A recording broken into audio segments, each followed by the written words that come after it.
اور اکثر لوگ یہ سوال بھی کرتے ہیں کہ مرشد کی تلاش کیسے کریں، استاد کی، منٹور کی. سو آئی نیڈ اے منٹور. اگر کسی بھی فلسفے میں، کسی بھی مذہب، کسی عقیدے سے، کسی جماعت سے آپ کا تعلق ہے تو دوسری طرف وہ جو جارحانہ کیفیت ہے وہ مناسب نہیں ہے، اس میں تھوڑا سا احتیاط کریں. تو یہ کیا ضروری ہوتا ہے کہ جس سلسلے سے والد صاحب ہیں اور بیٹا بھی اسی مسند پہ آئے، اسی لیگیسی کو لے کے چلے؟ خاص طور پہ پیر خانوں کے اندر یہ دیکھا گیا ہے کہ اگر والد صاحب پیر ہیں تو بیٹا بھی پیر ہی ہوگا. کیا یہ ضروری ہے؟ کئی اس طرح صوفیاء میں ارادت مند جتنے مریدین کا تسلسل ہوا ہے وہ آگے بڑھے ہیں اور وہ مرید پیر بن چکے ہیں. ہمیں میجورٹی جو خانقاہی سسٹم ہے اس کے اندر لڑائی جھگڑے نظر آ رہے ہیں، اس کے اندر دوریاں نظر آ رہی ہیں. آپس کی بات کر رہا ہوں، ان کی جو آپس کی ہیں، اس کی کیا وجہ ہے؟ تصوف میں آپ کامل عقیدت جب رکھتے ہیں تو تنقید ختم ہو جاتی ہے. پیر خانوں میں چندہ بڑا اکٹھا ہوتا ہے، بڑا پیسہ اکٹھا ہوتا ہے، تو وہ چندہ کس مد میں جاتا ہے؟ ہمارے ہاں سیاستدان میرے خیال سے کئی گناہ کھا جاتے ہیں، ان کے بارے میں گفتگو کم ہوتی ہے. ویسے ٹوٹل کتنے دربار ہیں پاکستان میں؟ کچھ آئیڈیا ہے؟ اور پنجاب میں کتنے؟ بسم اللہ الرحمن الرحیم. السلام علیکم پاکستان. میں ہوں آپ کے ساتھ آپ کا میزبان فرحان خان پوڈ کاسٹ میں آپ سب کو خوش آمدید کہتے ہیں. اول جناب، آج کے ہمارے مہمان انتہائی قابل احترام ہمارے دوست، ان سے ہمارا محبت کا ایک قلبی رشتہ ہے اور ہم سے بڑی شفقت فرماتے ہیں. یہ ہمارے لیے بڑے اعزاز کی بات ہوتی ہے کہ یہ خصوصی طور پہ ہم پہ نگاہ کرم کرے ہوئے ہیں. بالکل جناب. اور بہت سے ایسے سوالات ہیں جو آپ لوگ کے ذہنوں میں ہوتے ہیں اور ہم اکثر اوقات دوستوں سے سنتے رہتے ہیں، پیر خانوں کے حوالے سے، اولیاء کرام کے حوالے سے، بزرگان دین کے حوالے سے.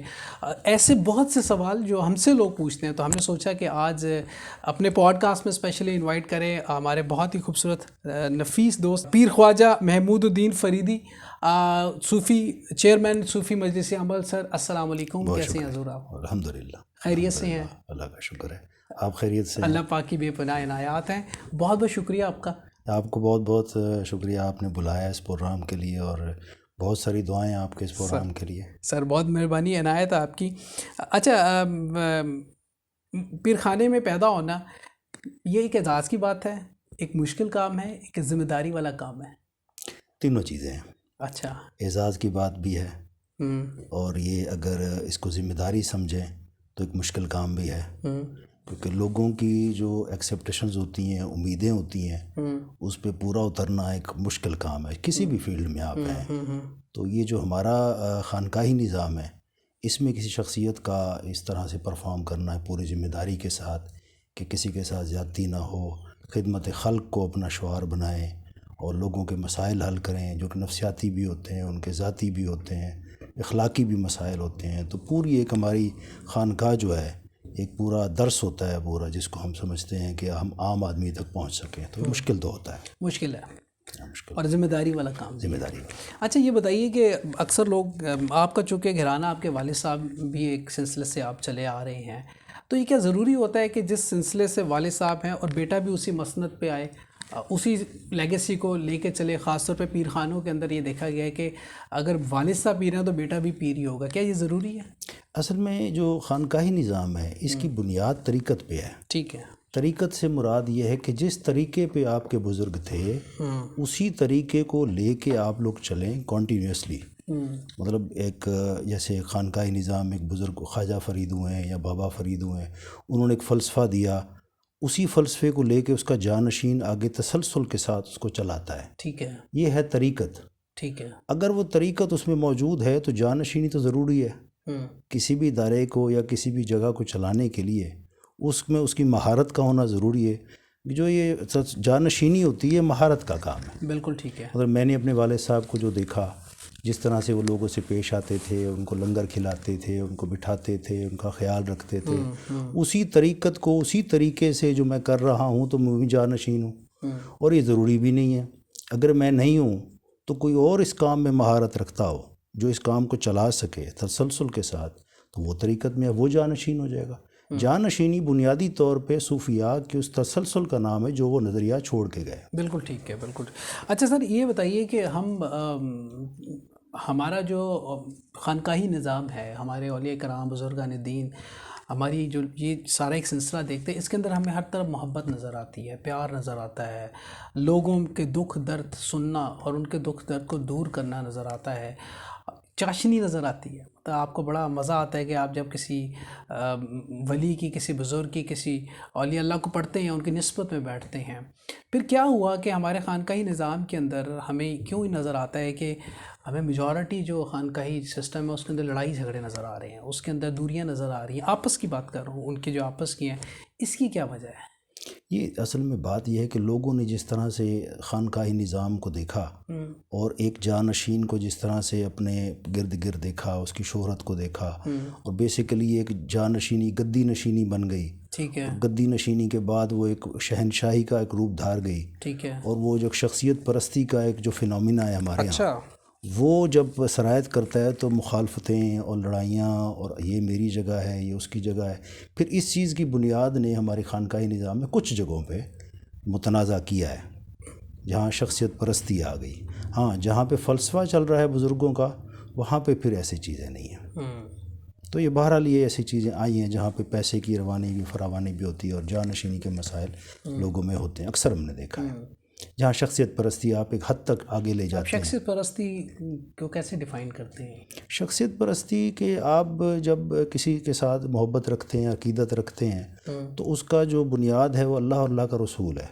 آپ دین کی خاطر کسی کے پاس جاتے ہیں، درباروں پہ، خانقاہوں پہ لوگ اسلام کو سمجھنے کے لیے آتے ہیں. پڑھتے تو وہ کتابوں میں ہے، لیکن سمجھنے کے لیے، ایکسرسائز کرنے کے لیے آپ خانقاہوں پہ آتے ہیں. ٹھیک ہے. وہ اگر مقصد ان کا وہی ہو کہ اللہ اللہ کے رسول سے محبت اور دین کے پہ آنا ہے، تب تو وہ کریں گے، اس طرف جائیں گے جہاں پہ ان کو جانا ہے. جہاں پہ وہ شخصیت کے گرد آ کے رک جائیں گے تو پھر آگے جانا رکے گا تو یقیناً وہ شخصیت بھی تو یہ چاہتی ہے کہ میرے گرد ہی رک جائے. وہاں پہ مسائل ہیں. اچھا، یہ جہاں پہ ہے مسائل، جہاں پہ جب چاہے جانا انسان کی خواہش ہوتی ہے، ہر بندے کو دل کرتا ہے کہ لوگ اس سے محبت کریں، اس سے پیار کریں. لیکن جب ایک عقیدت میں جب لوگ محبت اور پیار کر رہے ہوتے ہیں، اور بعض دفعہ عقیدت میں اتنی آگے محبت جاری ہوتی ہے، تو کیسا فیل ہوتا ہے تب جب آپ سے لوگ محبت کرتے ہیں، ہاتھ بھی چومتے ہیں، عزت بھی کرتے ہیں، احترام، فیلنگز کیا ہوتی ہیں اس وقت؟ محبت کی فیلنگز جو ہوتی ہیں وہ تو ہر بندے کی جداگانہ ہوتی ہیں. لیکن ایز اے پیر جب ہم اپنے فالوورز کی محبت عقیدت دیکھتے ہیں تو پہلے تو ہم اللہ کا شکر بجا لاتے ہیں. اچھا. پھر جتنے لوگ آپ کو عقیدت میں فالو کر رہے ہوتے ہیں اتنی آپ پہ ذمہ داری بھی بڑھ رہی ہوتی ہے کہ اب آپ نے اتنے لوگوں کی محبت کو سنبھالنا بھی ہے، ان کو لے کے بھی چلنا ہے. تو ایک ایز اے امام یا ایز اے پیر یا مرشد کہہ لیں تو ایک بہت بڑی ذمہ داری. میں جو پہلے بات آپ کر رہا تھا نا، ذمہ داری وہ یہی ہے کہ آپ سے لوگ محبت کرتے ہیں، لوگ آپ کو فالو کرتے ہیں، لوگ آپ کی بات کو مانتے ہیں، منون مانتے ہیں. وہ کہتے ہیں جو پیر صاحب نے کہہ دیا وہ ٹھیک ہے. یہ تو ہے، وہ تو اس کو اچھا. ویسے فالو کرنا تو چلے بندے کے اپنے عقائد ہیں. جب پیر کو فالو کرنا پھر اس کو ماننا، کیا یہ مرید کے لیے لازم ہے؟ ضرورت. اگر پیر صاحب غلط ٹریک پہ جا رہے ہیں پھر بھی ماننا؟ نہیں، پیر صاحب غلط ٹریک پہ جا رہے ہیں تو وہ مرید کا کام نہیں ان کو سیدھا کرے. اچھا. وہ تو اس کا پیروی کرنے والا ہے. اگر مرید کامل ہو اور مرید بالکل اپنی جگہ اپنی عقیدت اور محبت میں ہو، لیکن پیر صاحب اگر اس ٹریک سے ہٹ کے ہوں، مرید اگر لیٹ سپوز ہم یہ نہیں کسی کو کرٹیسائز نہیں کر رہے، لیکن اس صورت میں کیا ہے مرید کے لیے کیا ہوگا؟ نہیں، میرا خیال ہے اگر وہ غلط سپورٹ پہ چلا گیا تو وہ پیر تو نہ رہا، وہ پھر مسند سے تو ہٹ گیا.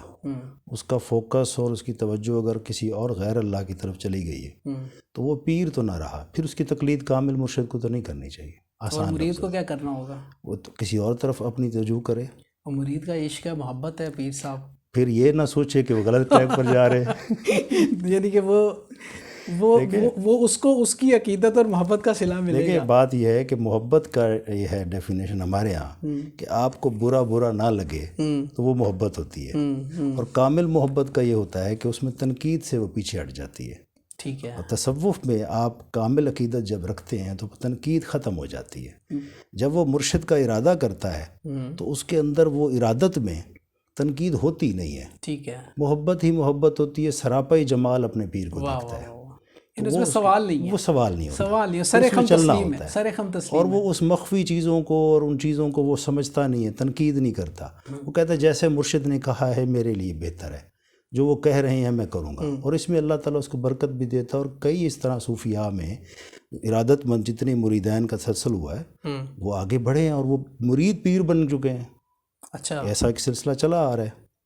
اور قطب بختیار کاکی تھے، پھر آگے اس طرح چلتا آ رہا سلسلہ، بابا فرید گنج شکر کا سلسلہ چلا آ رہا ہے، یہ مرید پیر چلتے آ رہے ہیں تسلسل سے.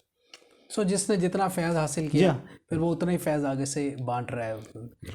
اچھا یہ جو ہے تو بڑا خوبصورت نظام جس میں ہم دیکھتے ہیں، کیونکہ ہمارے دیکھنے والوں کے لیے اور سننے والوں کے لیے بھی یہ بات کہ کتنا ضروری ہے مرشد کا ہونا. انتہائی ضروری ہے. اچھا، تو جب ایک بات ہم یہ پڑھتے ہیں سنتے ہیں اور یہ سوال ہے لوگوں کا آتا ہے کہ جی رب شارک سے زیادہ قریب ہے اور جو آپ مانگیں گے رب سے مانگیں، تو پھر بھی اگر رب قریب ہے، رب آپ کی شارک سے قریب ہے، پھر بھی مرشد کی ضرورت ہے. آپ مجھے یہ بتائیں، تعلیم حاصل کرنے کے لیے جتنی کتابیں لکھی گئی ہیں اور سکول میں ایک جانے والا بچہ کتابوں کو جب پڑھتا ہے اس کو استاد کی کیوں ضرورت پیش آتی ہے؟ ٹھیک ہو گیا، استاد کی ضرورت پیش آتی ہے. دنیاوی تعلیم میں کسی بھی چیز کو سیکھنے کے لیے استاد کی ضرورت پیش آتی ہے. بالکل ہے. کوئی کاریگر کسی مہارت کا حاصل کرنا چاہے تو بھی استاد کی ضرورت آتی ہے. اسی طرح روحانیت کو جب آپ اپناتے ہیں یا روحانی دنیا میں جب آپ جاتے ہیں تو پھر تو آپ کو مرشد کی ضرورت پڑے گی. تو جس فیلڈ میں بھی آپ جائیں گے آپ سے ایک سپر سیڈ کا، ماہر کا، استاد کا ہونا انتہائی ضروری ہے. ہم اس کو یہ کہہ سکتے ہیں کہ استاد، مینٹور، مرشد جو ہے ضروری ہے. اگر آپ اس کے سائل ہیں، اگر آپ چاہتے ہیں روحانیت کو ایکسرسائز کرنا اور روحانیت میں آنا چاہتے ہیں، طریقت میں آنا چاہتے ہیں، اس طریقے کو اپنانا چاہتے ہیں جو بزرگوں نے دیا ہے، تب آپ کو مرشد کا ہونا. اچھا، آپ نے کہا ہے کہ اگر آپ چاہتے ہیں اور آپ سے یہ سمجھتے ہیں کہ سب کو چاہنا چاہیے، اگر روحانیت ان کے اندر ہے تو چاہنا ضرور چاہیے. یہ کیسے پتہ چلے گا کہ اندر روحانیت ہے؟ دیندار ہونا انتہائی ضروری ہے. اچھا، اس کی بنیادی چیزیں کیا ہوتی ہیں کہ بندے کو پتہ چلتا ہے کہ میں کنیکٹ ہو رہا ہوں کہیں پہ؟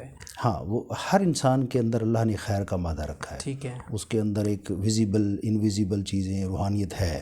ٹھیک ہے. بہرحال روح تو ہے، جو جسم رکھتا ہے روح بھی رکھتا ہے. بالکل ہے. کتنی رکھتا ہے اور کتنا روحانی ہے یہ اس کا اپنا وصف بتاتا ہے کہ میں کس طرف جا رہا ہوں. اکثر ہم دیکھتے ہیں دین کو، انبیاء کے، تو وہ متلاشی ہوتے تھے تو اللہ تعالیٰ ان کو نبی مبعوث کرتا تھا.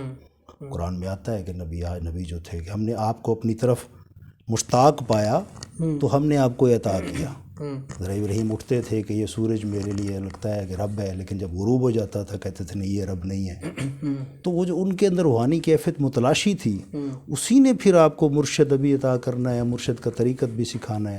جیسی مراد ہوگی ویسا ارادہ ہوگا، جیسا ارادہ ہوگا ویسا مرشد ہوگا. اچھا خواجہ صاحب، یہ سلسلہ چل کب سے رہا ہے؟ پیری مریدی کا سلسلہ کہہ لیں یا بیعت کا سلسلہ کہہ لیں، دیکھنے والوں کے لیے کرو. بنیادی طور پہ تو رسالت میں آپ صلی اللہ علیہ وسلم سے ہے. ٹھیک ہے. کیونکہ ان کے بعد خلفائے راشدین سے. ٹھیک ہے. اس کے بعد علی کرم اللہ وجہ الکریم سے. ٹھیک. اور ان کے بعد جو ان کے تبع تابعین تھے ان سے پھر جو ہے اولیاء کرام تھے. تو اسی طرح کی تسلسل چلا آ رہا ہے. بالکل ٹھیک ہے. اچھا، جو روحانیت کا طالب ہے، جیسے آپ نے فرمایا کہ اس کے لیے استاد کا ہونا بہت ضروری ہے، اور اکثر لوگ یہ سوال بھی کرتے ہیں کہ مرشد کی تلاش کیسے کریں، استاد کی، منٹور کی. سو آئی نیڈ اے منٹور. کوئی کہتا ہے کہ یار چیزیں جو ہے نا وہ ڈسٹرب ہو رہی ہیں، but I need some one جس میں مجھے کنیکٹ کر سکے. سو اس کے کیا پیرامیٹرز ہونے چاہیے؟ میں ایک جگہ بیٹھا تھا تو مجھے ایک دوست نے بتایا کہ پیر صاحب آپ بڑے پھرتے رہتے ہیں، تو آپ کوئی بابا جی بتائیں، بزرگ. ہم ان کے پاس بیٹھے تو میں نے کہا یہ ایسی بات ہے کہ جی کوئی اچھا ڈرائیور بتائیں، گاڑی چلوانی ہے. اچھا. کوئی اچھا کوک بتائیں، کھانا پکوانا ہے. ٹھیک ہے. تو یہ تو پیشہ ور چیزیں تو پیشہ ور ہوں گی. تو اچھے لوگوں کا تو ملنا ڈھونڈنا پڑتا ہے. تو وہ مجھ سے کہنے لگے پھر ہم کیا کریں؟ تو میں نے کہا آج کے دور میں اچھا 1 کلو دودھ نہیں مل سکتا جس کی آپ بہتر کریں کہ اچھا دودھ مل جائے. آپ کی روزمرہ کی چیزیں بھی آپ کو اچھی نہیں مل رہی. ایسے زمانے میں آپ سمجھتے ہیں کہ ایک سچا اور کھرا انسان آپ ڈھونڈ لیں. تو پھر مجھے کہتے ہیں کہ ہم کیا کریں؟ تو میں نے کہا خود سچے ہو جاؤ.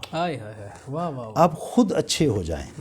جب آپ خود سچے اور اچھے ہو جائیں گے تو اللہ آپ کے پاس خود بھیج دے گا وہ انسان جو آپ کو راہ ہدایت پہ لے کے جائے. ویسے کچھ اندازاً پنجاب میں ٹوٹل کتنے آستانے ہیں، درگاہیں ہیں؟ سینکڑوں کی تعداد میں ہیں. اور ہم جن کو مستند سمجھتے ہیں خانقاہ نظام میں، وہ 4 فادرز سے ہے. یعنی ان کے باوجداد جن میں خانقاہ نظام میں ان کے پاس سند موجود ہو. سند سے مراد یہ ہے کہ وہ صوفیہ جنہوں نے اس معاشرے کی بہتری کے لیے کوئی کام ادا کیا, کوئی اپنا کلام پیش کیا, کوئی دیوان پیش کیا, کوئی انہوں نے معاشرے کی بہتری کنٹریبیوشن کی ہے, ہم ان کو مستند خانقاہ سمجھتے ہیں. ٹھیک ہے, مستند ہونا انتہائی ضروری ہے. تو مستند آپ کہہ رہے ہیں جنہوں نے کنٹریبیوشن کی. بالکل. تو پھر اس کے بعد جو ان کے خلفاء ہیں, جو ان کے جو لیگیسی کو لے کے چل رہے ہیں, تو ان کی بھی ذمہ داری ہے کہ اسی لیگیسی کو اور ساری چیزوں کو لے کے چلیں. بالکل, اگر مطابقت وہ نہیں کر رہے یہ سب چیزیں تو پھر نتیجہ بھی مختلف نکل رہا ہے. آپ ویسے چیئرمین صوفی مجلس عمل ہے, آپ نے ایک پوری ایک تنظیم بنائی ہے, اس کو بنانے کا مقصد کیا ہے اور اس کا فائدہ کیا ہے اور آپ کو اس سے کیا فائدہ ہو رہا ہے؟ میں اصل میں چونکہ ایک خانقاہی نظام میں پیدا ہوا اور فور فادر سے ایک سلسلہ چلا آ رہا تھا, میں نے جو دین کی خدمت کرتے ہوئے 3 طبقے دیکھے. اچھا.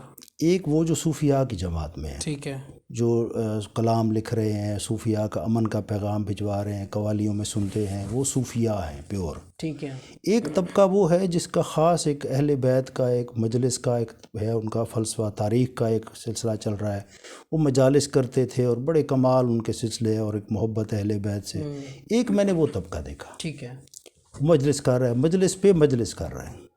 تیسرا میں نے دیکھا وہ طبقہ جو کہ سفر کر رہا ہے, یعنی وہ بسترے اٹھا کے پوری ایک 4 مہینے کا ہے ان کا ایک سفر ہوتا ہے جس میں اٹھنے کی دعا, بیٹھنے کی دعا, سونے کی دعائیں. ٹھیک ہے. تو میں سوچا کرتا تھا کہ یہ تینوں طبقے جو ہیں اپنی اپنی جگہ پہ دین کی خدمت تو کر رہے ہیں, لیکن کیوں نہیں ان کی سمت ایک نہیں ہے. ٹھیک ہے. تو میں نے سوچا کہ صوفی کو اٹھاؤں اور مجلس میں لے جاؤں, اور مجلس کو اٹھاؤں عمل پہ لگاؤں.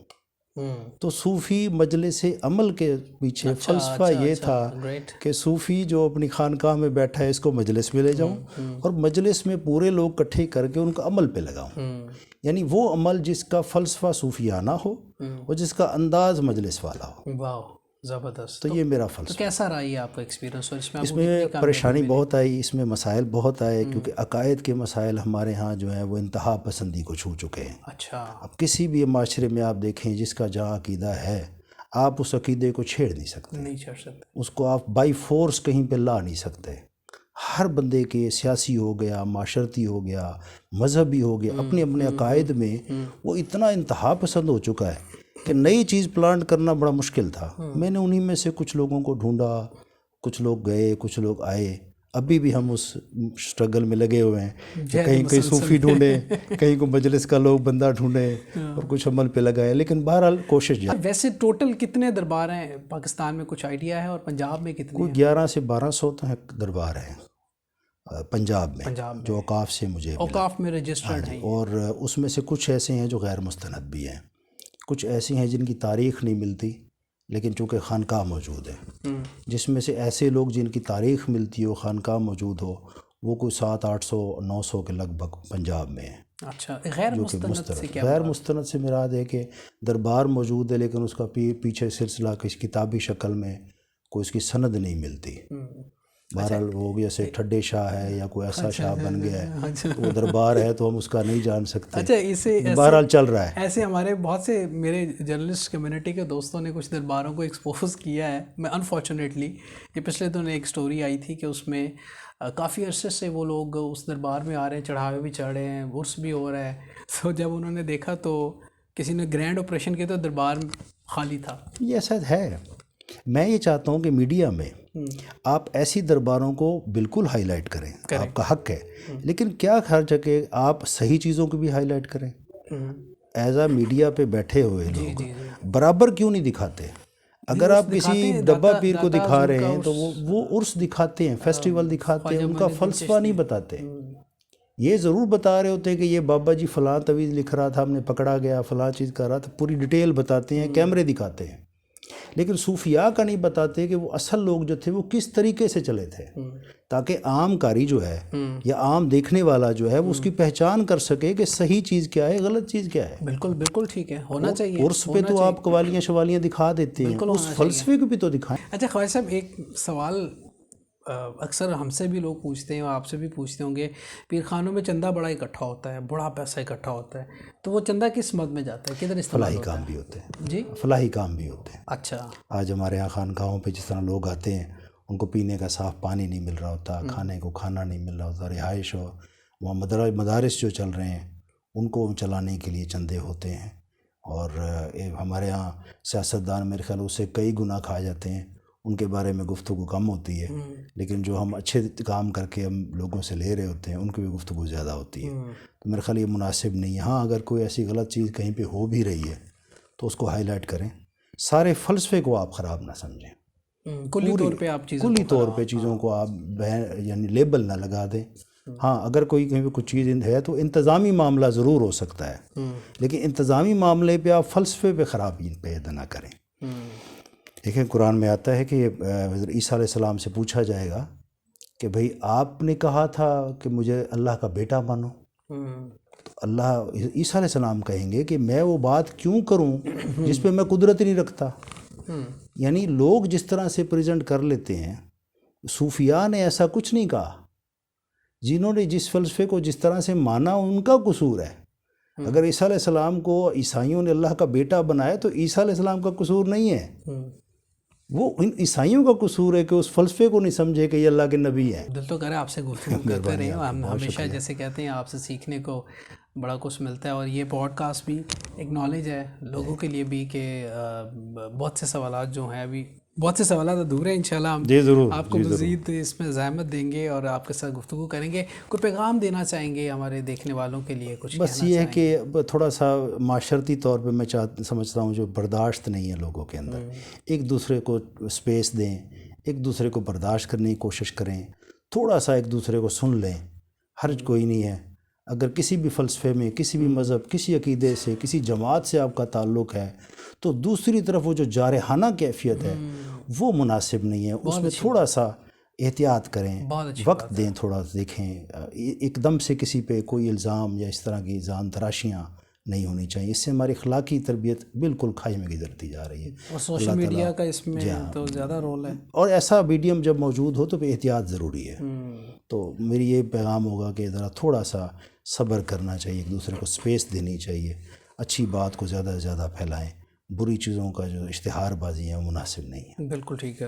حضور بہت بہت شکریہ. بہت شکریہ جی، آپ کا بہت بہت شکریہ. آپ کی تشریف آوری کا شکریہ. انشاءاللہ بہت شکریہ. انشاءاللہ اس طرح کی آپ کے ساتھ نشستیں لگتی رہیں گی اور ہم سیکھتے رہیں گے. بہت بہت شکریہ جناب. آج کے ہمارے مہمان پیر خواجہ محمود فرید الدین صاحب تھے. آپ سے بات کر کے ہمیشہ کی طرح آج بھی بڑا اچھا لگا. آپ لوگوں کے فیڈ بیک کا بھی انتظار رہے گا، آپ بھی بتائیے گا. اور بہت سے ایسے سوالات جو آپ کے ذہن پہ تو یقینی طور پہ ان کے جواب آپ کو مل گئے ہوں گے. اگر مزید کچھ سوال ہیں تو آپ ہم سے کر سکتے ہیں. انشاءاللہ ہم پیر صاحب سے پھر ہم ان کو مدعو کریں گے. اسی نوٹ کے ساتھ اپنا بہت سا خیال رکھیے گا. اپنے میزبان فرحان خان کو دیجیے گا اجازت. اللہ نگہبان. پاکستان زندہ باد.